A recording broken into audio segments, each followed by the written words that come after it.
جو لوگ مسلمان ہیں یا یہودی یا عیسائی یا ستارہ پرست، یعنی کوئی شخص کسی قوم و مذہب کا ہو جو خدا اور روز قیامت پر ایمان لائے گا اور عمل نیک کرے گا، تو ایسے لوگوں کو ان کے اعمال کا صلہ خدا کے ہاں ملے گا، اور قیامت کے دن ان کو نہ کسی طرح کا خوف ہوگا اور نہ وہ غمناک ہوں گے۔ اور جب ہم نے تم سے عہد کر لیا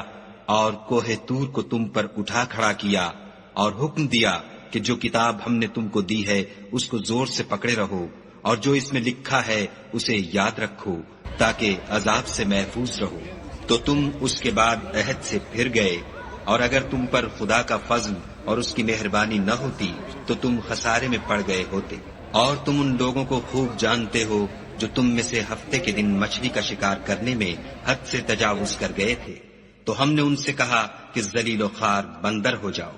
اور اس قصے کو اس وقت کے لوگوں کے لیے اور جو ان کے بعد آنے والے تھے عبرت اور پرہیزگاروں کے لیے نصیحت بنا دیا۔ اور جب موسیٰ نے اپنی قوم کے لوگوں سے کہا کہ خدا تم کو حکم دیتا ہے کہ ایک بیل ذبح کرو، وہ بولے کیا تم ہم سے ہنسی کرتے ہو؟ موسیٰ نے کہا کہ میں خدا کی پناہ مانگتا ہوں کہ نادان بنوں۔ انہوں نے کہا اپنے پروردگار سے التجا کیجئے کہ وہ ہمیں یہ بتائے کہ وہ بیل کس طرح کا ہو۔ موسیٰ نے کہا پروردگار فرماتا ہے کہ وہ بیل نہ تو بوڑھا ہو اور نہ بچڑا، بلکہ ان کے درمیان یعنی جوان ہو، سو جیسا تم کو حکم دیا گیا ہے ویسا کرو۔ انہوں نے کہا اپنے پروردگار سے درخواست کیجئے کہ ہم کو یہ بھی بتا دے کہ اس کا رنگ کیسا ہو۔ موسیٰ نے کہا پروردگار فرماتا ہے کہ اس کا رنگ گہرا زرد ہو کہ دیکھنے والوں کے دل کو خوش کر دیتا ہو۔ انہوں نے کہا اب کے پروردگار سے پھر درخواست کیجئے کہ ہم کو بتا دے کہ وہ اور کس کس طرح کا ہو، کیونکہ بہت سے بیل ہمیں ایک دوسرے کے مشابہ معلوم ہوتے ہیں، پھر خدا نے چاہا تو ہمیں ٹھیک بات معلوم ہو جائے گی۔ موسیٰ نے کہا کہ خدا فرماتا ہے کہ وہ بیل کام میں لگا ہوا نہ ہو، نہ تو زمین جوتتا ہو اور نہ کھیتی کو پانی دیتا ہو، اس میں کسی طرح کا داغ نہ ہو۔ کہنے لگے اب تم نے سب باتیں درست بتا دیں، غرض بڑی مشکل سے انہوں نے اس بیل کو ذبح کیا اور وہ ایسا کرنے والے تھے نہیں۔ اور جب تم نے ایک شخص کو قتل کیا تو اس میں باہم جھگڑنے لگے، لیکن جو بات تم چھپا رہے تھے خدا اس کو ظاہر کرنے والا تھا۔ تو ہم نے کہا کہ اس بیل کا کوئی سا ٹکڑا مقتول کو مارو،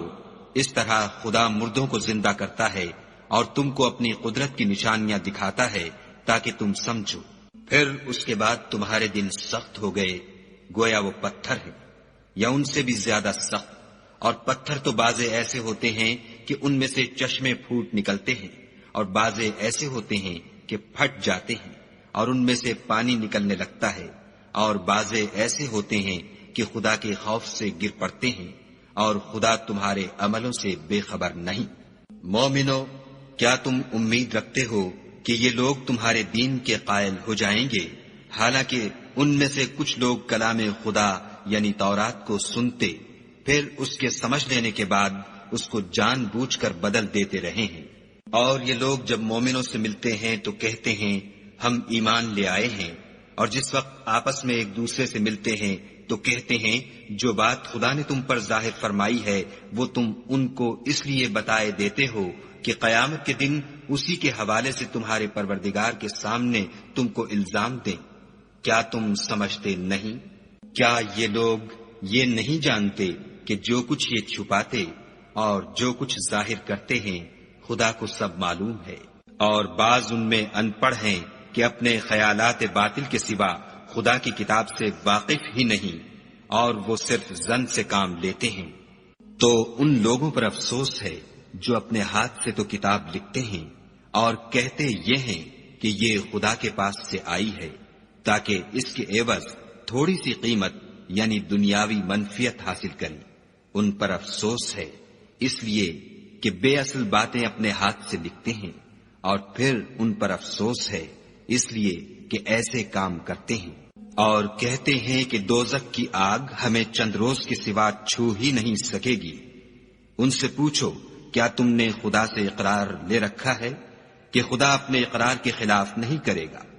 نہیں، بلکہ تم خدا کے بارے میں ایسی باتیں کہتے ہو جن کا تمہیں مطلق علم نہیں۔ ہاں جو برے کام کرے اور اس کے گناہ ہر طرف سے اس کو گھیر لیں تو ایسے لوگ دوزخ میں جانے والے ہیں اور وہ ہمیشہ اس میں جلتے رہیں گے۔ اور جو ایمان لائیں اور نیک کام کریں وہ جنت کے مالک ہوں گے اور ہمیشہ اس میں عیش کرتے رہیں گے۔